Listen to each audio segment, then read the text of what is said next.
بالتعاون مع المندوبية الجهوية للتربية بتطاوين، إذاعة تطاوين تقدم إذاعة البكالوريا. إذاعة البكالوريا اليوم مادة التصرف مع الأستاذ بشير الصغير.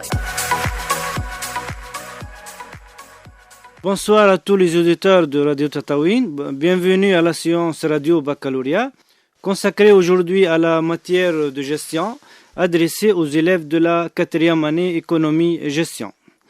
La séance dernière, on a fini l'étude de la gestion de production. Notamment, on a vu ici le calcul de coûts par les deux méthodes, c'est-à-dire le coût complet et le coût partiel. On a vu aussi le choix de quantité à fabriquer, c'est-à-dire la quantité optimale, le calcul des écarts, bien sûr avec l'interprétation des écarts, et les lots économiques. Aujourd'hui, on va entamer le 4e chapitre du programme. C'est le chapitre de la gestion commerciale. On a vu en 3e année la fonction commerciale. On a vu que cette fonction a pour rôle principal de vendre le produit de l'entreprise sur le marché. Cette fonction de vente, normalement, c'est une fonction principale dans l'activité de l'entreprise. Car, quelle que soit l'activité de l'entreprise, l'entreprise doit vendre pour survivre. C'est-à-dire, s'il n'y a pas vente, il n'y a rien. Donc, il n'y a pas de bénéfice. Donc, c'est comme on n'a rien fait. On a vu aussi que l'objectif, ici, on a dit, s'il n'y a pas vente, il n'y a pas de réalisation de bénéfice. C'est l'objectif, bien sûr, principal de toute entreprise. C'est pour cela que toujours une bonne gestion de l'entreprise passe certainement par une bonne gestion commerciale. On vit actuellement dans un marché concurrentiel, c'est-à-dire la concurrence devient très forte sur le marché. C'est pourquoi qu'il faut bien étudier le marché, c'est-à-dire il faut bien l'étudier pour connaître les besoins du client et afin de proposer des biens et services adaptés à la demande. Pour ce chapitre-là, c'est-à-dire la gestion commerciale, on va le répartir comme dans notre programme en 3 grandes sections. La première section sera consacrée à l'étude de marché. Deuxièmement, la provocation de vente.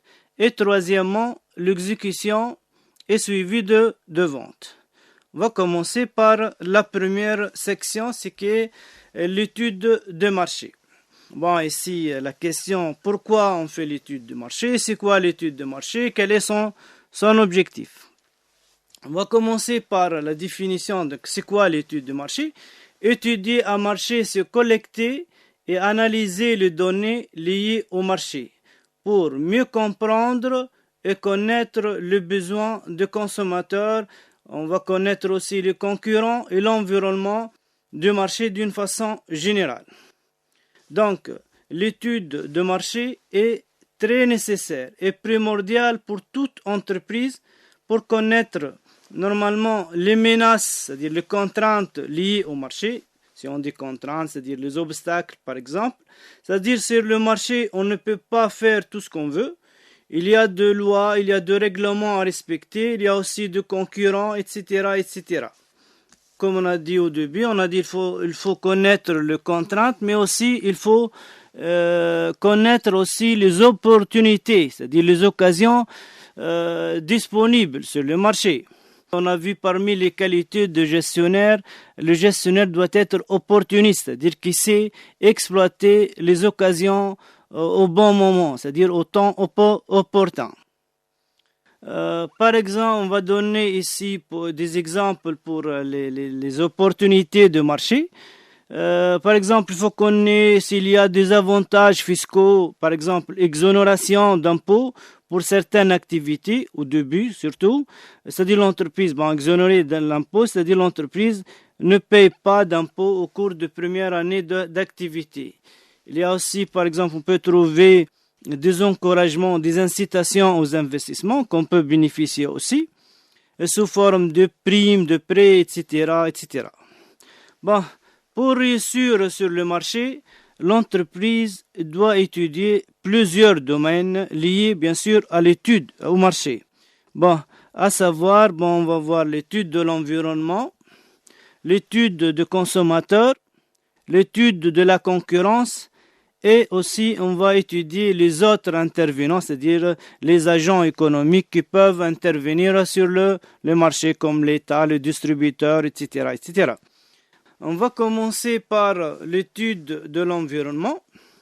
Vous savez que si on dit environnement, l'environnement est constitué de tous les éléments qui peuvent influencer l'activité de l'entreprise.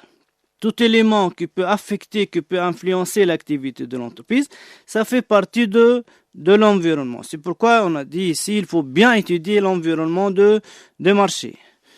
On peut donner des exemples. Pour l'environnement, on distingue, par exemple, il y a l'environnement juridique. Si on dit juridique, c'est-à-dire tous les lois, tous les règlements qui doivent être respectés par l'entreprise.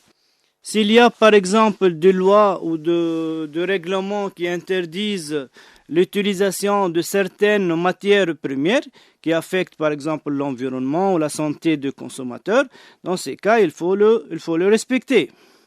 Aussi, parfois, l'État peut fixer pour certains produits le prix. La même chose ici, on va appliquer le prix, etc., etc. Il y a l'environnement juridique, il y a aussi l'environnement économique.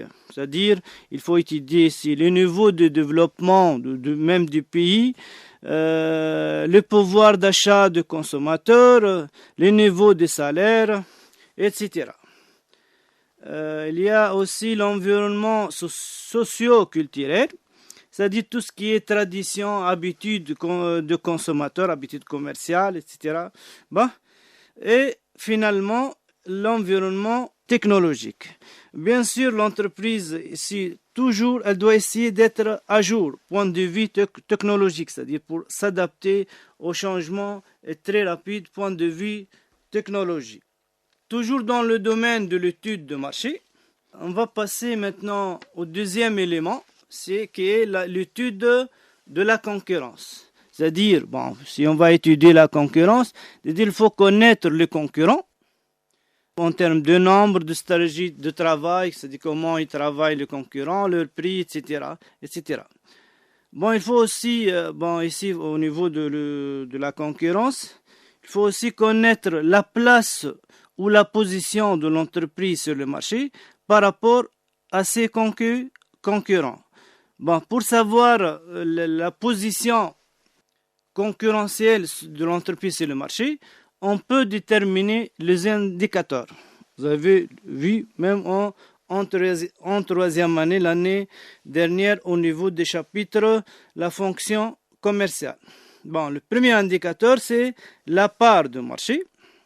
La part de marché à quoi est égale, c'est vente de l'entreprise sur vente du secteur. Je répète, vente de l'entreprise sur vente du secteur. Si on dit vente, c'est-à-dire les ventes peuvent être exprimées soit en valeur, c'est-à-dire on parle ici de chiffre d'affaires, ou en quantité. Mais, une petite remarque ici, il est plus intéressant, c'est-à-dire il vaut mieux utiliser les ventes en quantité, car cela peut éviter l'effet de variation de prix, c'est-à-dire l'effet de l'inflation. Si on va trouver une part, ça sera plus significatif que lorsqu'on le calcule en utilisant le chiffre d'affaires. Le deuxième indicateur, c'est le taux de variation de chiffre d'affaires. À quoi est égal ce taux de variation de chiffre d'affaires? C'est les ventes de l'année N moins les ventes de l'année N-1 divisé par les ventes de N-1. Comme vous le connaissez dans d'autres matières, par exemple, vous utilisez situation finale moins situation initiale sur situation initiale. Pour ce taux-là, c'est-à-dire le taux de croissance, il mesure la capacité de l'entreprise à améliorer ses ventes d'une année à une autre. Si je trouve, par exemple, deux taux de croissance successive, c'est-à-dire pour plusieurs années qui sont positifs, cela veut dire que les chiffres d'affaires de l'entreprise augmentent d'une année à une autre. Et on va voir par la suite, on va prendre des exemples chiffrés. Bon, pour ces deux indicateurs, c'est-à-dire la part de marché qu'on a dit il est égal à vente de l'entreprise sur vente du secteur, et les taux de variation de chiffre d'affaires vente de l'année N moins vente de l'année N-1, divisé par le vente de l'année N-1, vous pouvez utiliser même le chiffre d'affaires ici, chiffre d'affaires N moins chiffre d'affaires N-1, divisé par chiffre d'affaires N-1, c'est-à-dire on a dit pour voir l'évolution des chiffres d'affaires par rapport à l'année précédente. Est-ce que c'est-à-dire les chiffres d'affaires a augmenté ou a diminué par rapport à l'année dernière? Bon, pour ces deux indicateurs, ils doivent être normalement commentés ensemble. C'est ainsi que si je trouve une croissance positive de vente, c'est-à-dire je trouve des taux de croissance positifs, les ventes, c'est-à-dire ils augmentent, accompagné d'une augmentation de part de marché, c'est-à-dire la part de marché aussi a augmenté, augmentation de vente avec l'augmentation de part de marché, cela implique que les ventes de l'entreprise augmentent plus vite que celle du concurrent, c'est-à-dire augmente plus proportionnelle que celle des concurrents. C'est-à-dire les ventes de l'entreprise, l'augmentation de ventes de l'entreprise est plus importante que celle de concurrents. Un deuxième cas ici qu'on peut le trouver, s'il y a croissance de vente positive aussi, c'est-à-dire il y a augmentation de vente, accompagnée d'une diminution de la part de marché, dans ces cas, c'est l'inverse, c'est-à-dire les chiffres d'affaires ou les ventes de l'entreprise augmentent, c'est vrai, mais elles augmentent moins vite que celles du concurrent, c'est-à-dire les ventes, l'augmentation de ventes de concurrents est plus importante que la nôtre, c'est-à-dire pour l'entreprise. La même chose ici pour la diminution. S'il y a diminution de part de marché, ce qui est grave pour l'entreprise, c'est-à-dire si je trouve une diminution de part de marché, cela signifie que l'entreprise est en train de perdre une partie de ses clients, une partie du marché, et ce qui peut affecter même son activité, surtout à long terme. Si chaque année mes ventes diminuent, donc après 3-4 ans, normalement, on va pas trouver de clients, les ventes vont diminuer. Dans ces cas, on peut même disparaître du marché. Si la part de marché, je reviens, si la part de marché diminue, dans ces cas, ou bien les ventes de l'entreprise diminuent, alors que pour le secteur, il y a toujours augmentation, ou bien si les deux diminuent, normalement, les ventes de l'entreprise diminuent plus vite que celle de l'entreprise. On peut prendre ici une application chiffrée pour comprendre mieux les données et surtout ces deux formules. Je rappelle, ces deux formules, c'est la formule de part de marché et la formule de taux de croissance. Je vous lis l'application. Le directeur d'une entreprise désire connaître sa place ou sa position par rapport à ses concurrents. Pour ce faire, il vous communique les informations suivantes. Les informations suivantes ici sont données pour 3 années. L'année 2017, 2018 et 2019. Bien sûr, pour calculer, on a vu la part de marché. On a besoin de quoi? On a besoin de vente de l'entreprise et vente du secteur. Pour faire les rapports entre les deux, bien sûr. On vous donne, par exemple, vente de 2017, 100. On va ici, pour simplifier les choses, on va prendre 100 millions. Les chiffres sont donnés en milliers de dinars, c'est-à-dire 100 pour l'année 2017, 121 pour 2018 et 144 pour l'année 2019. Comme vous voyez ici, il y a augmentation de vente de l'entreprise. 100, je répète, 100, 121 et 144. On vous donne aussi les ventes de concurrents, c'est-à-dire les autres entreprises, autres que l'entreprise, c'est-à-dire l'entreprise ici est exclue. 900 pour l'année 2017, 979 pour l'année 2018 et 1056 pour l'année 2019. La même chose ici, les ventes de concurrents sont en augmentation. Bien sûr, pour calculer la part de marché, on a dit il nous faut le vente de l'entreprise, c'est pris, c'est calculé, c'est donné directement. On a besoin aussi de vente de secteur. Bon, ici, on est obligé de calculer les ventes de secteur. À quoi est égal les ventes de secteur? Ils sont égales aux ventes de l'entreprise plus ventes de concurrents. Si parfois, par exemple, dans des exercices ou dans l'examen, on vous donne les ventes de concurrents, dans ces cas, il faut faire attention. C'est-à-dire, il faut faire la somme, il faut déterminer les ventes des secteurs, qui est égal, comme on a dit, vente de l'entreprise sur vente de concurrents.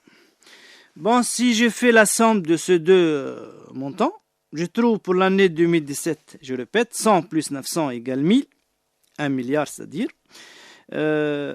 Pour l'année 2018, 121 plus 979 égale 1100, 1 milliard 100 millions. Pour l'année 2019, 144 plus 1056, 1 milliard 56, égale à 1 milliard 200. J'utilise ces deux éléments pour déterminer la part de marché. Je divise donc les ventes de l'entreprise. Les chiffres, bon, ici, ils sont donnés en montant, donc on parle des chiffres d'affaires, donc, égale 100 divisé par 1000 égale 10% pour la première année, c'est-à-dire 2017. 121 divisé par 110 000 égale 11%. Pour l'année 2019, 144 divisé par toujours les chiffres d'affaires du secteur égale 144 divisé par 1200 égale 12%. Comme vous voyez ici, bon, ce je résume, je trouvais une part de marché pour la première année 10%, pour la deuxième 11%, pour la troisième 12%. Donc ici, qu'est-ce qu'on constate? On constate que la part de marché augmente d'une année à une autre, puisqu'on a passé de 10 à 11 à 12. La part de marché augmente, d'abord c'est une situation favorable pour l'entreprise, puisque l'entreprise elle est en train de gagner le marché, c'est-à-dire gagner plus de clients, ses ventes augmentent, mais augmentent aussi plus vite que celle du secteur. C'est-à-dire, part de marché augmente, donc les ventes de l'entreprise, puisque les deux augmentent, les ventes de l'entreprise augmentent plus vite que celle du secteur. On a dit que c'est une bonne situation, c'est une situation commerciale très favorable. Bon, comme on a dit, les chiffres d'affaires de l'entreprise augmentent plus vite que celui de concurrents. Cela explique l'augmentation de la part de marché. Qu'est-ce que ça veut dire? Bon, on va expliquer un peu. Qu'est-ce que ça veut dire les ventes de l'entreprise augmentent plus vite? Pour justifier ça, on peut déterminer le taux de croissance. On a dit que c'est un indicateur de l'étude de concurrence au début. Le taux de croissance, on peut le calculer ici pour 2 années. 2018 par rapport à 2017 et 2019 par rapport à 2018. Pour l'année 2018, normalement j'ai fait 121 moins 100, je trouve 21, divisé par 100, c'est des chiffres d'affaires 2017, je trouve 0,21, on dit soit 21%. C'est-à-dire, les chiffres d'affaires de l'entreprise a augmenté de 21% par rapport à l'année précédente, c'est-à-dire l'année 2017. La même chose, je fais le même calcul pour l'année 2017, j'ai trouvé 19%, donc 21 et 19. Si je calcule le taux de variation pour les concurrents, je trouve pour la première année, c'est-à-dire 2018 par rapport à 2017, 979, c'est le chiffre d'affaires de concurrents de l'année 2018, moins chiffre d'affaires de l'année 2017, c'est-à-dire 900, divisé par 900, je trouve 8,7%. C'est le taux de croissance ou taux de variation de chiffre d'affaires de concurrents. La même chose pour l'année qui suit, c'est-à-dire l'année 2019. Après calcul fait, je trouvais 7,8%. Si je compare ces deux taux, on trouve que le taux de croissance de l'entreprise est plus élevé que celui du secteur. Et cela explique bien, comme on a dit, l'augmentation de la part des marchés. Comme ça, je terminais avec l'étude de la concurrence. On va passer maintenant à l'étude de consommateurs. Pour l'étude de consommateurs, comme on a dit, notre objectif c'est le consommateur. On va produire pour qui? On va produire pour le consommateur. C'est notre objectif. On dit aussi notre cible. C'est pourquoi qu'il faut bien étudier ses besoins et ses attentes. C'est-à-dire qu'est-ce qu'il cherche, qu'est-ce qu'il attend le consommateur. Et en fonction de ce besoin et ses attentes, on va lui proposer un produit qui permet de satisfaire ce besoin à un prix raisonnable, prix compétitif, c'est-à-dire qui n'est pas cher, et à l'endroit où il veut, sans oublier bien sûr la bonne communication avec ce consommateur. Ici, on a parlé de 4 politiques, c'est-à-dire les 4 politiques de l'action commerciale, à savoir qu'on va le voir par la suite dans notre deuxième section provocation de vente. C'est la politique de produit, politique de prix, politique de communication et la politique de distribution. On reprend notre séance d'aujourd'hui. On va passer à la deuxième section de ce chapitre, la gestion commerciale. La deuxième section, c'est la section provocation de vente. Il faut d'abord expliquer qu'est-ce que ça veut dire, provocation. Le verbe, c'est, on va l'expliquer. Le verbe, c'est provoquer. Provoquer, c'est quoi? C'est-à-dire pousser quelqu'un à faire une réaction. La question que se pose ici, qui on va provoquer? On va provoquer qui? La réponse, bien sûr, c'est le consommateur. On va provoquer le consommateur. Mais quel consommateur qu'on va le provoquer? Est-ce qu'on peut, la question aussi qui se pose, est-ce qu'on peut toucher tous les consommateurs? Bien sûr, c'est non. C'est pourquoi que l'entreprise doit définir avec exactitude le consommateur auquel elle va s'adresser. Pourquoi? Parce que ici, normalement, les consommateurs sont très nombreux, leurs besoins sont très différents. Aussi, le nombre, c'est-à-dire le nombre de consommateurs, c'est illimité. Dans ces cas, donc l'entreprise, comme on a dit, elle ne peut pas toucher tous ses consommateurs. C'est pourquoi que le premier travail à faire à ce niveau-là, c'est fixer notre consommateur, à qui on va produire. Notre but, c'est-à-dire, ce qu'on appelle en marketing la cible. La cible, c'est-à-dire notre but, quel est le consommateur qui nous intéresse, à qui on va produire. Pour fixer notre cible, notre but, on va faire un travail ici qui s'appelle la segmentation, c'est-à-dire il faut segmenter le marché. Qu'est-ce que ça veut dire segmentation de marché et quel est son objectif? Donc on va essayer de répondre à ces deux questions. On va commencer par la segmentation du marché. Segmenter un marché, c'est normalement le diviser. On va découper le marché en groupe de consommateurs homogènes. Qu'est-ce que ça veut dire homogène? C'est-à-dire ayant le même comportement, ayant le même habitude d'achat, ayant le même pouvoir d'achat, par exemple, ayant le même âge, etc., etc. Pour l'objectif de la segmentation, c'est quoi? Normalement, l'objectif unique, le seul objectif, c'est-à-dire, c'est choisir la cible. La cible, c'est quoi? Comme on a dit au début, la cible, par cible, on vise l'ensemble de consommateurs potentiels et qu'on cherche qu'ils deviennent des clients effectifs pour l'entreprise, c'est-à-dire qui vont acheter un jour notre produit, c'est-à-dire les clients qu'on essaie de l'attirer un jour donné. Bon, je peux vous donner ici un petit exemple concernant la segmentation. On va prendre le cas, par exemple, de M. Rami, qui est un jeune investisseur qui projette la création de son propre entreprise, son projet, c'est-à-dire son propre projet, et il veut fabriquer, par exemple, un produit de textile, de prêt-à-porter, c'est le survêtement. Bien sûr, pour ces produits survêtements, elle concerne la majorité des individus, donc c'est-à-dire presque tous les gens achètent ce produit.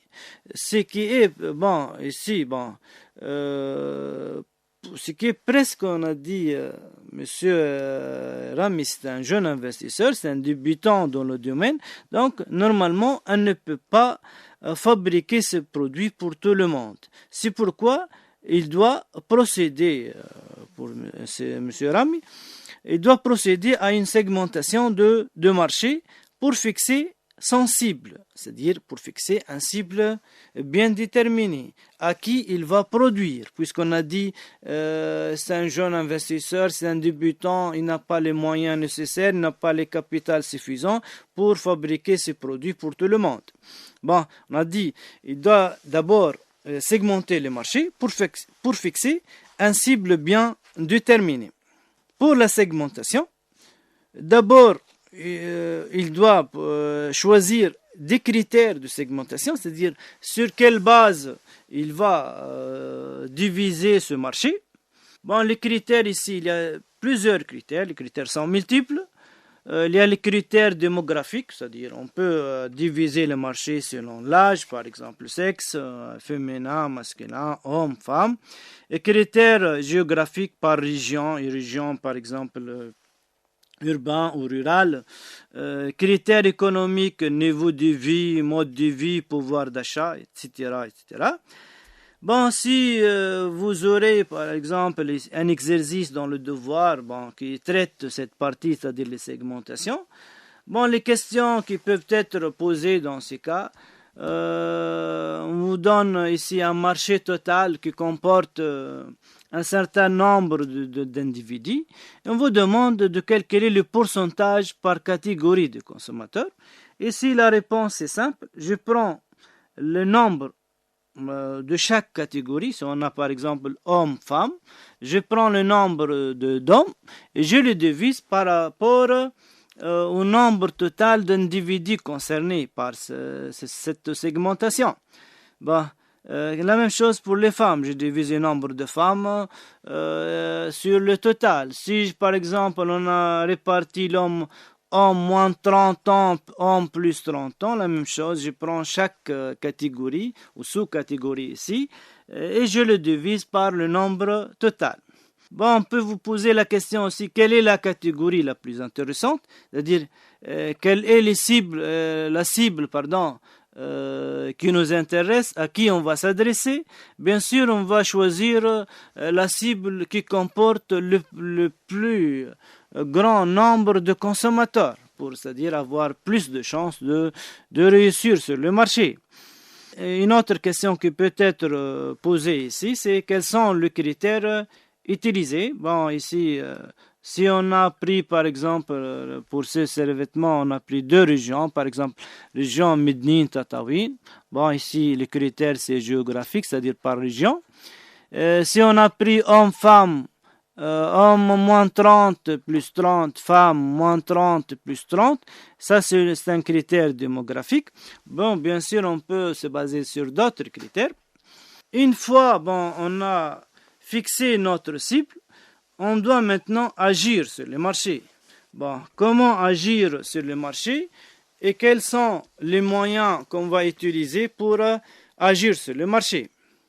Comme on a dit au début, il y a 4 moyens d'action sur lesquels on peut se baser, qu'on appelle en marketing 4P, 4 politiques, produits, prix, communication, c'est promotion, et distribution, c'est la place. Mais en anglais ici, bon, les termes sont traduits en français. On va commencer par la première politique, c'est la politique du produit. Bon, on peut définir un produit, c'est quoi? Un produit, c'est, comme vous le connaissez, c'est un bien ou service destiné à satisfaire un besoin de consommateur. Bien sûr, pour chaque entreprise cherche à ce que son produit doit être de bonne qualité pour améliorer son image, pour avoir une bonne image sur le marché. Bien sûr, un produit de bonne qualité doit avoir de bonnes caractéristiques.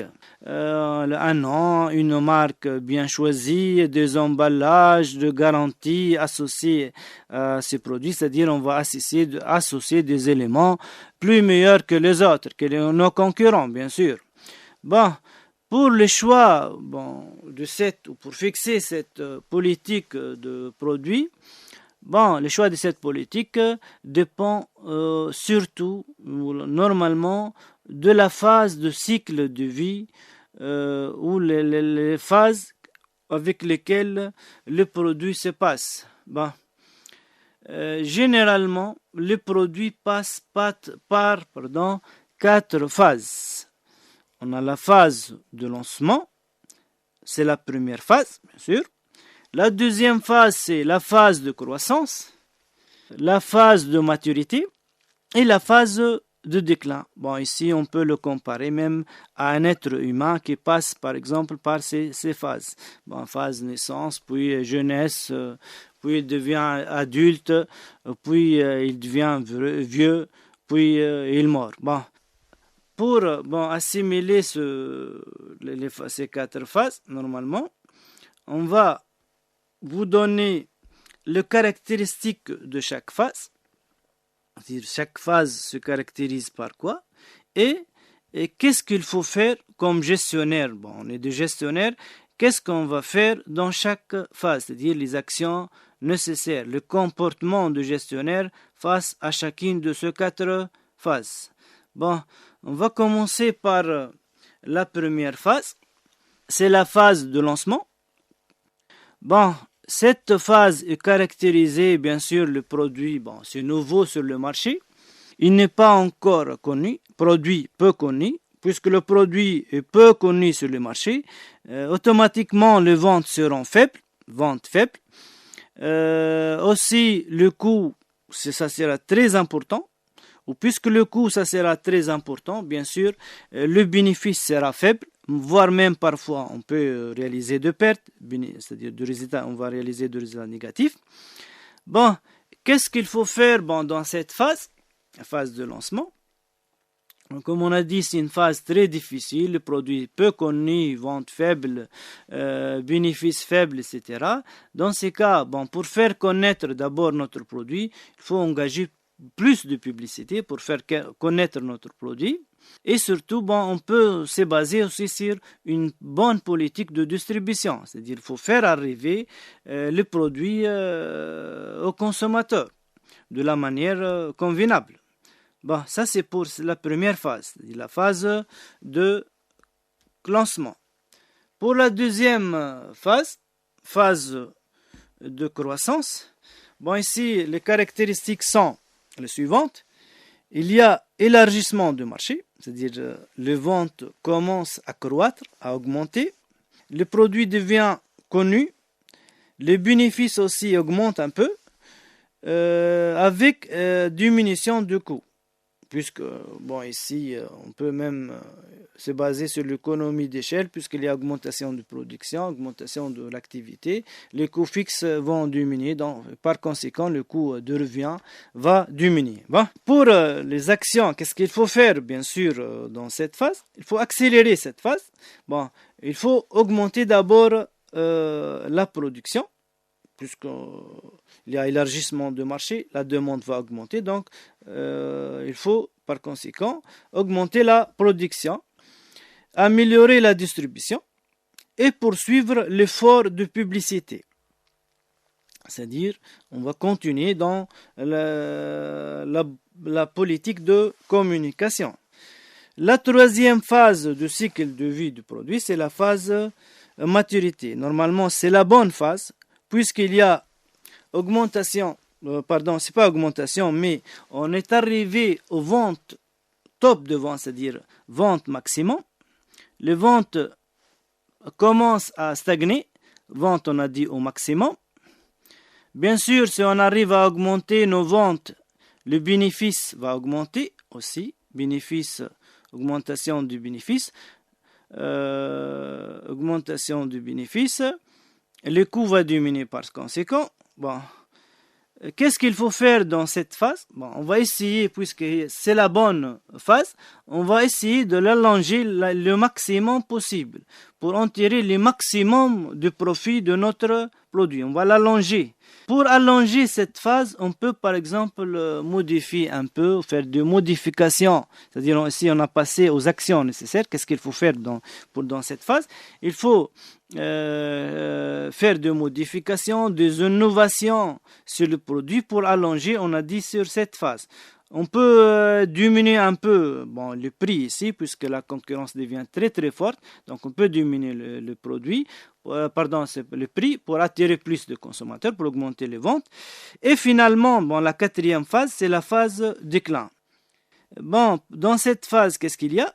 D'abord, les ventes commencent à diminuer. Il y a diminution de ventes. Aussi diminution du client. Le produit se trouve dépassé. Dans ces cas, qu'est-ce qu'il faut faire? Normalement, on va penser à un autre produit qui va remplacer notre ancien produit, donc un nouveau produit pour les lancer dès le début. On a dit on va chercher un autre produit de remplacement. Si on a un stock qu'on veut les coller, on peut faire par exemple des promotions de publicité.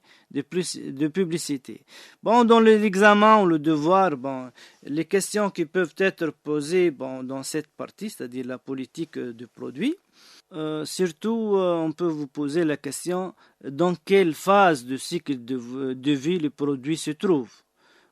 Ici il faut se référer aux données.